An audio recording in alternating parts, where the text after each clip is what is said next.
Bab 2602 sangat menguntungkan. Di depan Mileye, bayangan itu terdiam. Setelah sekian lama, bayangan berkata, "Kamu luar biasa, Mileye." Bayangan berkata lagi, "Anak muda, tahukah kamu siapa ketua bencana itu?" Mileye berkata dengan serius, "Aku tidak tahu, tapi aku tahu, senior sama sekali tidak takut padanya." Bayangan tertawa dan berkata, "Bagaimana kamu bisa tahu?" Mileye tertawa dan berkata, "Jika senior takut padanya, maka tidak akan terlalu banyak mendengarkan aku berbicara." Bayangan mengangguk, "Aku tidak takut padanya, tapi aku tidak benar-benar ingin memprovokasi dia dan kekuatan di belakangnya." Mileye tiba-tiba berkata, "1 tahun, senior melindungi kami selama 1 tahun." Setelah hening sejenak, bayangan berkata, "Aku tidak dapat menampung kalian selama 1 tahun, tetapi aku dapat menemukan tempat untuk kalian. Kalian dapat pergi ke sana, karena ketua bencana tidak berani pergi ke sana dengan mudah, tetapi tempat itu sangat berbahaya." Mileye bertanya, "Di mana?" Bayangan berkata, "Tanah Dewa Taiksu, sebuah peradaban kuno tanah terlarang, bahkan master tingkat dewa usia tidak akan berani menginjakkan kaki di tempat itu dengan mudah." "Tentu saja, ada peluang di sana." Mileye terdiam.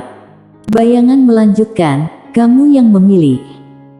Mileye menoleh untuk melihat ke arah Juan dan Nando. Juan berkata dengan suara yang dalam, "Kami dengarkan kamu." Nando mengangguk, "Dengarkan saudara Ye." Mileye berkata, "Ayo pergi." Bayangan berkata, "Pikirkan baik-baik." Mileye tersenyum dan berkata, "Sudah kupikirkan." Bayangan sedikit mengangguk, dia merentangkan telapak tangannya, formasi teleportasi besar muncul di depan Mileye bertiga. Bayangan berkata, "Jika kamu memasuki formasi ini, kamu akan dapat mencapai tanah Dewa Taiksu." Saat Juan dan Nando hendak masuk, Mileye tiba-tiba bertanya, "Siapa namamu senior?" Bayangan tertawa, "Ahmad." Mileye sedikit mengangguk, dan hendak berbicara. Pada saat ini, aura menakutkan tiba-tiba datang dari langit yang jauh, dan pada saat yang sama, cahaya guntur berkelap-kelip di sekeliling. Ketua bencana. Melihat hal tersebut, ekspresi Mileye bertiga sedikit berubah. Ahmad berkata, "Kalian masuk. Aku akan menghentikannya." Mileye memberi hormat sedikit, "Senior Ahmad, kita bertiga pasti akan mengingat budi ini." Ahmad tertawa dan berkata, "Aku harap kamu ingat apa yang kamu katakan hari ini." Mileye mengangguk, "Pasti." Setelah berbicara, dia memasuki formasi teleportasi bersama Juan dan Nando. Saat Mileye menghilang, ketua bencana muncul di lapangan. Ketua bencana memandang ke arah Ahmad. "Ahmad, apakah kamu ingin ikut campur dalam masalah ini?" Ahmad berkata dengan lembut, "Mereka sudah pergi ke tanah Dewa Taiksu. Jika kamu memiliki keberanian, kejar mereka." Tanah Dewa Taiksu. Mendengar itu, raut wajah Ahmad tiba-tiba menjadi jelek. Tapi Ahmad mengabaikannya dan menghilang di tempat. Di lapangan, ketua bencana menghilang di tempat setelah diam sejenak. Setelah Mileye bertiga memasuki formasi teleportasi, mereka tiba-tiba merasakan dunia mereka berputar. Tidak lama kemudian, mereka bertiga muncul di pegunungan. Mereka bertiga melihat sekeliling dan melihat pegunungan yang tak berujung. Mileye tiba-tiba berkata, "Cari tempat dulu." Setelah selesai berbicara, dia melihat sekeliling, lalu langsung menghilang di tempat. Dalam sekejap, dia telah mencapai puncak pegunungan. Juan dan Nando mengikuti. Dari posisi ini, mereka bisa melihat pegunungan luas di bawah. Mileye tiba-tiba berkata, "Apakah kalian menemukan ada masalah?" Juan bingung, "Apa masalahnya?" Mileye berkata dengan lembut, "Terlalu sepi." Mendengar ini, Juan dan Nando baru menyadari bahwa, seperti yang dikatakan Mileye, setelah mereka datang ke sini, di sini agak sunyi secara tidak normal. Mileye berkata dengan suara yang dalam, ada keberadaan yang kuat di sini. Dan pihak lain pasti telah menemukan kita. Juan berkata dengan suara yang dalam, apa yang harus kita lakukan? Mileye melihat sekeliling, lalu berkata, karena senior telah menemukan kami, mengapa kamu tidak keluar untuk bertemu kami? Begitu suara itu terdengar, tiba-tiba muncul orang tua yang tak jauh dari Mileye bertiga. Orang tua itu memakai jubah hitam kuno, berambut putih, dengan mata seperti elang yang sangat tajam. Orang tua itu menatap Mileye bertiga, tubuh keberuntungan kebenaran agung. Mileye mengangguk, ya. Orang tua itu tanpa ekspresi, apa yang kalian lakukan di sini? Mileye berkata sambil tersenyum, para tetua dalam keluarga menyuruh kami datang ke sini untuk berlatih. Tetua dalam keluarga. Mendengar hal itu, orang tua itu sedikit mengernyit, ke sini untuk berlatih. Mileye mengangguk, mereka bilang, tempat ini yang paling berbahaya, jadi kamu disuruh ke sini sebentar untuk berlatih, lalu kembali. Orang tua itu memandang Mileye dan tidak berbicara. Mileye tiba-tiba tersenyum tipis, lalu merentangkan kedua telapak tangannya, dan sebuah cincin penyimpanan melayang di depan orang tua itu. Di dalam cincin penyimpanan itu terdapat 100.000 nadi alam semesta. Melihat pemandangan ini, orang tua itu tertegun, apa yang kamu lakukan? Mileye tersenyum dan berkata, senior, kami baru tiba di sini, kami benar-benar tidak tahu banyak tentang tempat ini, kami ingin tahu tentang tempat-tempat ini. Ekspresi orang tua itu berangsur-angsur melembut, dia menyimpan cincin penyimpanan, dan kemudian berkata, itu mudah. Tempat ini adalah tanah Dewa Taiksu, dibagi menjadi 4 wilayah, timur, barat, utara, selatan, dan masing-masing wilayah memiliki keberadaan yang menakutkan, yaitu penguasa wilayah.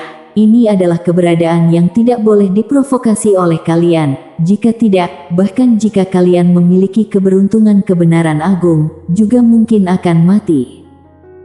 Mileye sedikit mengangguk, dimengerti. Orang tua itu melanjutkan, selain penguasa wilayah dari 4 wilayah ini, ada juga beberapa spesies alien purba.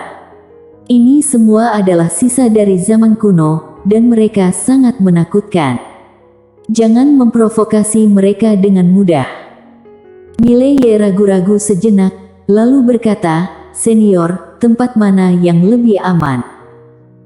Orang tua itu melirik Mileye, dan berkata, tidak ada tempat yang aman. Mileye. Orang tua itu melanjutkan, dan dengan segala hormat, sangat berbahaya bagi kalian untuk datang ke sini, karena keberuntungan kebenaran agung di tubuh kalian didambakan oleh banyak master. Mileye berkata dengan suara yang dalam, senior, aku tidak mengerti satu hal. Kami memiliki keberuntungan kebenaran agung, yang berarti pena kebenaran agung ada di pihak kami. Mengapa ada orang yang berani menyentuh kami? Orang tua itu berkata pelan, itu memang benar, tetapi memiliki keberuntungan kebenaran agung bukan berarti kalian tidak terkalahkan. Kalian seharusnya tahu bahwa jika kalian bertingkah laku dan melakukan sesuatu yang tidak seharusnya dilakukan, keberuntungan kebenaran agung kalian akan bubar. Begitu keberuntungan kebenaran agung hilang, kalian juga akan mati. Mileye terdiam. Seharusnya meminta Lydia untuk membiarkan pena kebenaran agung memberikan dirinya sedikit lebih banyak lagi keberuntungan kebenaran agung. Pena kebenaran agung. Orang tua itu melanjutkan, namun, master biasa tidak berani mencari kalian. Kalian memiliki keberuntungan kebenaran agung, jadi kalian jelas bukan orang biasa. Master biasa tidak berani memprovokasi kalian, tetapi yang berani mencari kalian, pastilah Master Top. Mileye sedikit mengangguk, dimengerti. Orang tua itu melirik Mileye, hati-hati. Setelah berbicara, dia langsung menghilang di tempatnya. Di lapangan, Juan di samping Mileye tiba-tiba berkata, "Saudara Ye, apa yang harus kita lakukan sekarang?" Mileye berpikir sejenak, dan kemudian berkata, "Beberapa master top di sini pasti sudah tahu tentang kedatangan kita, jadi jelas tidak mungkin untuk tidak menonjolkan diri. Jika tidak dapat bersikap rendah hati, maka bersikaplah tinggi hati tanpa ampun." Juan sedikit penasaran, seberapa tinggi hati. Mileye melihat sekeliling, lalu berkata sambil tersenyum, "Ikuti aku." Setelah berbicara, dia tiba-tiba mengangkat pedangnya ke langit. Juan dan Nando saling memandang, keduanya ragu-ragu, lalu mengikuti. Mileye mulai berjalan dengan pedang, kecepatannya sangat cepat, tidak hanya berjalan dengan pedang, tetapi juga membiarkan pedang mengeluarkan suara dengungan pedang. Dia terbang dengan pedang dari selatan ke utara, lalu dari utara ke barat, dan lalu dari barat ke timur. Tiba-tiba, seluruh tanah Dewa Taiksu menjadi ramai. Banyak master menatap Mileye bertiga yang terbang di langit dengan pedang dengan wajah bingung. Dari mana orang sombong ini berasal? Segera, Mileye terbang dengan pedang mengelilingi seluruh tanah Dewa Taiksu, dan tidak ada yang keluar untuk menghentikan mereka bertiga. Di langit, Mileye tiba-tiba tersenyum dan berkata, "Apa ada ketua dunia selatan?" Tidak ada tanggapan. Mileye tiba-tiba merapalkan tarik pedang menentukan hidup dan mati di langit. Setelah itu, dia merapal jurus satu pedang menentukan hidup dan mati. Akhirnya, dia mengaktifkan kekuatan garis darahnya. Kekuatan garis darah yang sakti menyapu langit, seluruh langit berubah menjadi merah darah, dan seluruh tanah Dewa Taiksu merasakan paksaan garis darah yang kuat. Gerakan itu hanya tidak mengatakan, "Ada seseorang di belakang aku." Di samping, Juan dan Nando tercengang. Apa yang saudara Ye lakukan? Pada saat ini, seorang pria paruh baya tiba-tiba muncul di depan Mileye bertiga. Begitu pria paruh baya itu muncul, Mileye bertiga merasakan tekanan tak kasat mata, bahkan lebih menakutkan dari ketua bencana itu. Pria paruh baya itu memandang Mileye dan tidak berbicara. Mileye tertawa, "Senior adalah ketua dunia selatan." Pria paruh baya itu mengangguk. Mileye tersenyum tipis, "Aku sudah lama mengagumi namamu." Ketua dunia selatan sedikit mengernyit, "Pernahkah kamu mendengar tentang aku?" Mileye mengangguk, "Aku mendengar dari para tetua di keluarga." Ketua dunia selatan menatap Mileye, "Garis darah kamu tidak mudah, siapa nama ayahmu?" Mileye berkata, "Yang Ye." Ketua dunia selatan menggeleng, "Belum pernah dengar." Mileye tersenyum dan berkata, "Wajar jika kamu belum pernah mendengarnya, ayahku relatif rendah hati." Saat dia berbicara, dia melambaikan tangan kanannya, dan pria berbaju biru muncul di lapangan. Melihat pria berbaju biru, ketua dunia selatan kaget, hanya bayangan virtual itu saja sudah membuatnya sedikit resah. Mileye tiba-tiba berkata, "Senior, sejujurnya, aku datang ke senior kali ini untuk meminta senior membantuku. Jalin hubungan baik dengan senior." Ketua dunia selatan melirik Mileye, "Hubungan baik apa?" Mileye berkata dengan serius, "Kami bertiga sedang diburu oleh ketua bencana, dia seharusnya akan segera datang. Kami ingin senior membantu kami menghentikannya." Ketua dunia selatan langsung menggelengkan kepalanya, "Masalah ini tidak ada hubungannya dengan aku." Mileye tiba-tiba menunjuk dirinya sendiri, "Juan dan Nando, senior, apa pendapatmu tentang kami bertiga?" Ketua dunia selatan ragu-ragu, lalu berkata, "Luar biasa, bahkan di zaman dahulu, kalian adalah jenius ulung. Mileye berkata dengan serius, "Senior, sejujurnya, tidak ada orang di dunia ini yang lebih jenius dari kita bertiga. Di masa depan, kami pasti tak terkalahkan. Sekarang kami hanya perlu sedikit waktu. Jika senior memperpanjang waktu untuk kami, saat kami tumbuh dewasa, kami di masa depan akan menjadi tak terkalahkan.